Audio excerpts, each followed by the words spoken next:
और जब गुरुदेव श्री 2023 में यात्रा करने गए जयपुर साइड, तो रास्ते में बयाना नाम का गांव आया। बयाना, वहां पर 500 बरस पुरानी सीमंदर भगवान की प्रतिमा मिली। तो गुरुदेव को तो आंखों में से आंसू। गुरुदेव ने अपने हाथों से प्रक्षाल किया दोपहर में, अपने हाथों से। हाँ प्रभु, आपके विरह में हम यहां पड़े हैं। और उस दिन गुरुदेव को अचानक भाव आया, तो बोलने लगे। तो बहन श्री ने कहा कि बाहर पाड़वानी शू जरूरत है। लिखित है ये बात, लिखी दो। બહાર પાડવાની શું જરૂરત છે સાહેબ? આમાં બધું આપનો प्रताप છે। इसमें तो सब कुछ आपका ही प्रताप है, इसमें हमारा क्या है? बाहर कहने की क्या जरूरत है? ये वो शुरुआती हालात हैं, ये शुरुआती हालात। जिन गुरुदेव श्री ने हमें त्रिकाली गायक भगवान आत्मा की इतनी चर्चा सुनाई, और हम भी आखिरकार ग्रहित कहें, जैसे अन्य समाजी चमत्कारों पर मोहित हुए हैं और उन्हीं पर लट्टू होकर उसी की महिमा करने में अपना अहोभाग्य मान लिया, अपना जीवन का सर्वस्व मान लिया। जिन गुरुदेव श्री ने केवल ज्ञान तक को दृष्टि में नहीं लिया होए हैं। अब प्रसंग आ गया इसलिए बता देता हूं। ब्रह्मचारिणी बहनों ने भी शांता बहन को प्रणाम करने की चेष्टा की, करो कोई दिक्कत नहीं, लेकिन इस महिमा के साथ। तो बहन श्री ने ठपका दे दिया, यदि तुम हमें जाति स्मरण के बल पर महान मानती हो तो तुम्हें 3 काल में सम्यक दर्शन नहीं होगा। ये बहन श्री के वचन है। क्यों कि आत्मा जब कोई पर्याय से शोभायमान नहीं होता, त्रिकाली ध्रुव गायक भगवान तो ध्रुवता के बल पर शोभायमान होता है, अनंत गुणों के बल पर शोभायमान होता है। यदि गुरुदेव की महिमा है, ध्यान से सुनना, ध्यान से सुनना, मैं काम की बात कह रहा हूं। यदि गुरुदेव श्री की महिमा आज हमारे चित्त में है तो केवल इस बल पर है कि इस पंचम काल में उन्होंने ये अमृत हमें परोसा था, और इतना ही गुरुदेव की महिमा के लिए इतना पर्याप्त है कि इसके अलावा हमें कोई टेका लगाने की, कि कोई सपोर्ट देने की, कि कोई चमत्कार दिखाने की बिल्कुल जरूरत नहीं थी, और ना आज है। गुरुदेव इतना महान उपकार कर गए हैं, वे इस छोटी सी घटना से महान नहीं हुए हैं। मैं स्पष्ट कह रहा हूं, गुरुदेव विदेश क्षेत्र से आए थे इसलिए महान नहीं थे। विदेश क्षेत्र से तो हम भी अनंत बार आए हैं, समोसरण तो हम भी अनंत बार लौटे हैं। और जाति स्मरण से भी गुरुदेव महान नहीं हुए, ना बहन श्री महान हुए। मैं फिर कहता हूं आपको, इतना भी स्पष्टीकरण मुझे देने की जरूरत नहीं पड़नी चाहिए। मुझे बहन श्री में कोई शंका नहीं, उनकी पवित्रता में। चंपा बहन, शांता बहन और पूज्य गुरुदेव श्री की पवित्रता में एक रत्ती शंका नहीं है मुझे, ना उनके भविष्य में, ना उनके भूत में, ना जाति स्मरण में। लेकिन तुम यदि उसके बल पर उनको महान मानोगे तो मैं सोचता हूं मैं यदि उसके बल पर महान मानूंगा तो फिर मैं गुरुदेव को नहीं पहचान पाया। बातें अपनी जगह सब सही हैं बिल्कुल, लेकिन महानता के आधार नहीं हो सकते। गुरुदेव श्री की जय जयकार के ये आधार नहीं बन सकते। मेरी सोच हो, मुझे कोई क्रिटिसाइज नहीं है। साइकोलॉजी पढ़ो आप, साइकोलॉजी। जो अपने बल पर महान होते हैं ना, चाणक्य की कहानी सुनी? चाणक्य की, चाणक्य के दांत बाहर थे, है ना? तो कोई ज्योतिषी ने देखकर कहा ये भविष्य का महान कूटनीतिज्ञ बनेगा, महान प्रतापी बनेगा। तो उसने पत्थर उठा करके दांत तोड़ लिए, पत्थर उठा के दांत और ऐसे निकाल के दे दिए कि साहब ये रहे आपकी प्रतिभा के मानदंड, ये रहे आपकी प्रतिभा की नाप, और अब मैं इन 2 दांतों के बिना ही तुम्हें महान बन के दिखाऊंगा। ऐसे ही गुरुदेव श्री को किसी की भी चमत्कार की जरूरत नहीं है गुरुदेव की महानता सिद्ध करने के लिए। और यदि हम सोचते हैं कि गुरुदेव इसलिए महान सिद्ध हो जाएंगे और सारा जगत इसलिए उनके चरणों में आ जाएगा और इसलिए तत्व ज्ञान ले लेगा, तो ये हमारी ना समझी है। मैं फिर कहता हूं, मुझे इनकी पवित्रता में शंका नहीं है। मैं सच कहता हूं, पूरे दिन की कहानी हो जाने दो। आपको जिनको भी चंपा बहन श्री के प्रति महिमा नहीं आती होगी तो आएगी, शांता बहन के प्रति महिमा आएगी, गुरुदेव श्री के प्रति महिमा आएगी, लेकिन जैन शासन पर्यायों के व्यामोह में नहीं फंसने देता, ये याद रखना। क्या कहा? पर्याय के व्यामोह में नहीं फंसने देता। मेरा इतना ही कहना है बस, और इससे ज्यादा कुछ कहना नहीं है। और दूरदृष्टि से आप देखना चाहो तो मैं जिनागम के संदर्भों में आपको समझा सकता हूं। आप जिनागम प्रेमी हो, गुरुदेव के प्रेमी हो, आप भी चाहते हो कि गुरुदेव अमर रहें, मैं भी चाहता हूं। हम सबके हृदय पवित्र हैं, हम किसी की आलोचना करने नहीं बैठे हैं।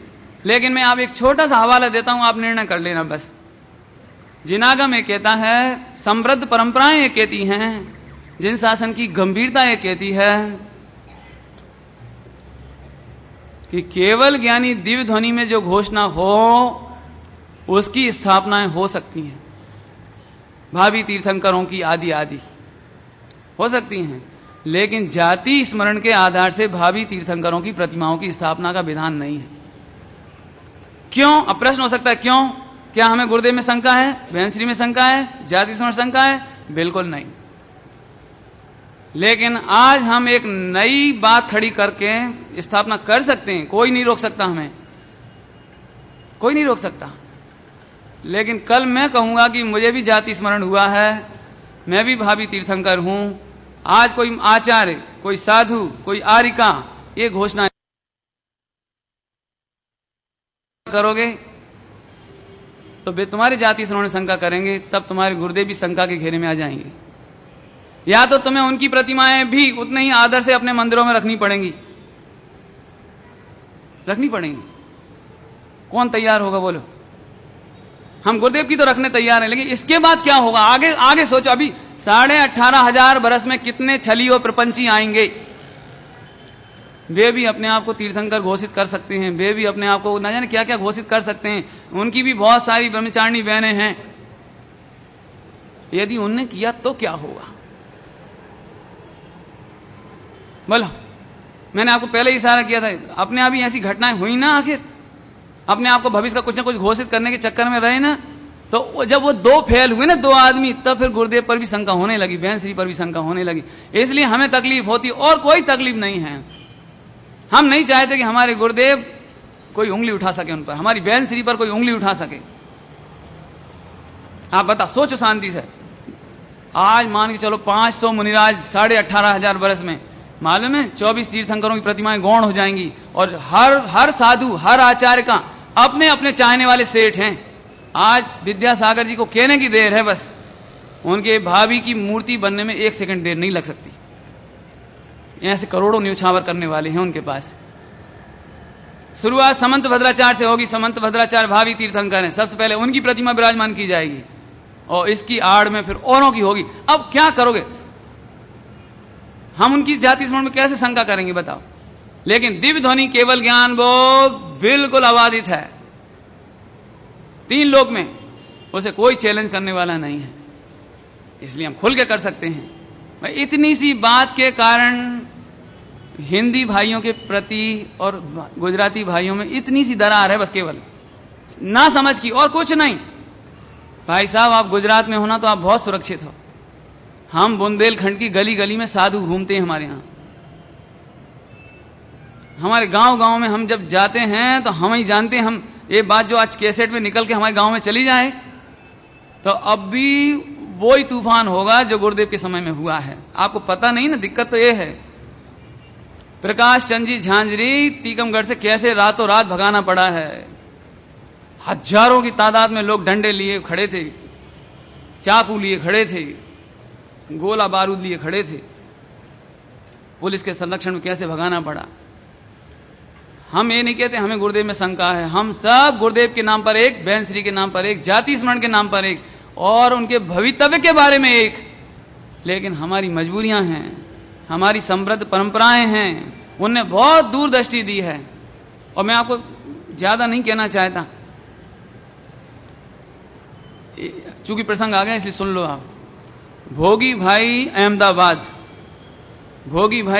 उनके रिश्तेदार यहां पर भी हैं, और आप चाहो तो इसको क्या करा सकते हो, सर्टिफाई करा सकते हो। श्रीमद जी के बहुत चाहने वाले और गुरुदेव के भी भगत, तो उन्होंने एक बात सुनी, एक सदगुरु ने शोध ले बीजू काई शोधीस मां। एक सदगुरु खोज लो, तुम्हारा कल्याण हो जाएगा। श्रीमद जी तो है नहीं, गुरुदेव सदगुरु हैं। ऐसा जानकर उन्होंने कहा कि जो न्योछावर कर सको करो। उन्होंने सोचा गुरुदेव का भविष्य के तीर्थंकर की बात चलती है, गुरुदेव भी प्रसन्न हो जाएंगे, बहन श्री भी प्रसन्न हो जाएंगी। और एक प्रतिमा लेकर आए थे 9 इंच की पाषाण की, और गुरुदेव को बड़ी प्रसन्नता से दिखाई कि साहब ये प्रतिमा कैसी है। गुरुदेव ने देखी, अरे बहुत सारी है, कहां प्रतिष्ठित कराना है, कहां विराजमान कराना है, कब करा रहे हो। गुरुदेव प्रसन्न, वे बोले कि साहब सूर्य कीर्ति भगवान की प्रतिमा। इतना सुनते से ही ये बिल्कुल प्रूफ बात है। और गुरुदेव ने प्रतिमा लेकर के पैकिंग करवा के रख दी और इतना नाराज हुए, आज तो मेरी करवा दोगे, कल दूसरों को कैसे रोकोगे। जो मैंने रेफरेंस दिए ना, रेफरेंस अभी बताए थे शुरू में कि आज मैं बहन श्री के जाति स्मरण के बल पर बैठ जाऊंगा तो कल जाति स्मरण को कौन रोकेगा, फिर पूरे देश में कौन रोकेगा उन्हें। और दोनों बहन श्री को बुला करके ये बात स्पष्ट कह दिया था, हमारे मरने के बाद भी हमारी प्रतिमा स्थापित करवाने की चेष्टा नहीं होनी चाहिए, तुम दोनों की जिम्मेदारी है। जिन लोगों को ये जानकारी है वे अभी जीवित हैं भाई हम अपने मन के धन पूरे कर सकते हैं, लेकिन गुरुदेव की मान्यता, गुरुदेव की परिणति, गुरुदेव की शैली, गुरुदेव का वक्तत्व और गुरुदेव के व्यक्तित्व को हम लांछित होने से नहीं बचा सके। अभी भी मुझे कुछ नहीं कहना है, मुझे कुछ नहीं कहना है, बिल्कुल जिनवाणी की साक्षी से कहता हूं, जिन्हें जो करना है करो, हमें आप पर कोई अभी भी तकलीफ नहीं है। हम तो ये चाहते हैं आप फिर भी गुरुदेव को सुनो और हम भी गुरुदेव को सुने, हम दोनों में प्रेम जरूर रहे।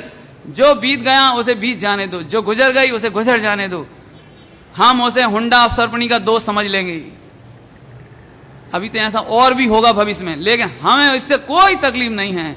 लेकिन हम एक गुरुदेव श्री को सुनते रहें, पढ़ते रहें, समझते रहें और सब कुछ गौण करके त्रिकाली कारण परमात्मा का अनुभव करके अपना अनंत काल अमर कर ले, इसके सिवा दूसरी कोई बात नहीं। कोई किसी पर आक्षेप मत समझना, कोई किसी पर कमेंट्स नहीं समझना, हमें सब कुछ भूलकर अब एकता की बातें सोचनी है। क्यों? क्योंकि तकलीफ तुम्हें भी है, हमें भी है, हर व्यक्ति को है। मैं नहीं समझता हूं कि गुरुदेव जैसे जाति स्मरण के बल पर जो तीर्थंकर और गढ़धर और घोषित हुए बाद में, उसके बल पर कोई सोनगढ़ में सुखी होगा, कि राजकोट में सुखी होगा, कि भावनगर में सुखी होगा, कि हमारे गांव में सुखी होगा। आखिरकार उसकी तकलीफ अभी से उठा रहे हैं हम। हमें मालूम है क्या क्या भाई, बस थोड़ा का सब समझ लो, हमारा हृदय पवित्र हो, हमें राग द्वेष नहीं करना है, बिल्कुल नहीं करना है। हमें सोनगढ़ छोड़ना नहीं है, हमें एक स्थान पर भी कमी नहीं आने देनी है। समय बीत जाएगा, आज गुरुदेव नहीं है, बहन श्री नहीं है, बहुत सारे चले गए हैं और चले जाएंगे, एक दिन हम भी चले जाएंगे, लेकिन एकमात्र गुरुदेव, एकमात्र समय सार जी, एकमात्र जिन शासन की प्रभावना अब भी 18,500 वर्ष चलनी है। हमारी ओर से एक भी गलती ऐसी नहीं हो, एक भी उपेक्षा, एक भी द्वेष ऐसा नहीं हो जिससे एक भी भाई का हृदय टूटे। हम नहीं तोड़ना चाहते, बिल्कुल नहीं। आप अभी जो करना चाह रहे हैं अभी भी करो, लेकिन प्रेम पूरा रखो बस।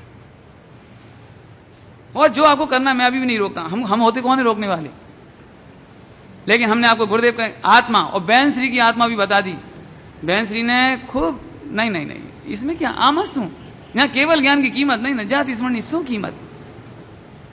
ऐसा जाति स्मरण तो क्षोभसम ज्ञान में अभी बहुत जीवों को सुनने को मिल जाता है, इसकी क्या वैल्यू। बहन श्री बोले हो भाई, एक घटना हुई इसलिए मेरे को स्पष्टीकरण देने का भाव आया। मैं फिर एक बार कहता हूं, मेरी हृदय में ऐसी कोई बात नहीं है जिससे राग द्वेष फैले, जिससे तकलीफ हो, बिल्कुल नहीं है। और यदि हो तो हमारी ये बात खाली कर देना, इसमें से निकाल देना, कैसेट में से भी, और आप अपने हृदय में से भी निकाल देना। आपको जहां जो अच्छा लगे करो, हमें कुछ नहीं कहना है। हम तो एक बात चाहते हैं कि एक गुरुदेव रहें और हम सब एक रहें। समय थोड़ा है भाई, आयु थोड़ी है, कसाएं भी नहीं रहेंगी, समय शरीर भी नहीं रहेगा, लेकिन हमें अभी अनंत काल रहना है। और हम आप सभी को सिद्धालय में मिलकर रहना है। जो भावी सिद्ध हो उन्हें यहां झगड़ा करके शोभा देता नहीं है। एक गुरुदेव श्री ने हमें सिद्धों जैसी दी है हमें बोलने की ताकत। 3 लोक में इस समय गौरवान्वित तो हम हो रहे हैं कि हमने गुरुदेव को पाया है, हमने सच्चा शासन पाया है, हमने सच्चा अमृत पाया है, हमने भूलेला भगवान और भावी सिद्ध पाया है। इस सबका गौरव जिंदा रहना चाहिए। एक गुरुदेव की पवित्र आत्मा ने 4 लाख जीवित किए। अब 4 लाख का कर्तव्य है कि गुरुदेव की आन खंडित नहीं होने पाए। ओम नमः शिवाय।